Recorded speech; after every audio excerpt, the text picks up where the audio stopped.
If you've seen the spare tire carrier on Temu and thought, "This looks too cheap to be good," you're not wrong.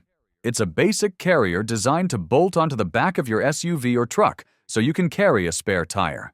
Perfect if you're looking for an affordable way to mount your tire without spending big at an auto shop. And yes, it is real, and people do get it shipped. But here's the deal. Quality varies a lot depending on which seller you get it from.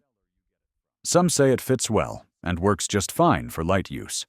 Others complain about poor welds, missing hardware, or rust after just a few weeks. Also, make sure to double-check your tire size before buying. Some users say the fit isn't universal, like the listing claims.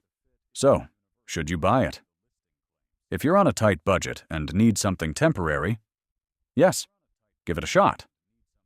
But if you're planning off-road trips or want something durable long-term, go for a more trusted brand. Let me know if you bought this from Temu. And if you found this helpful, hit like and subscribe. New reviews drop every week. See you next time.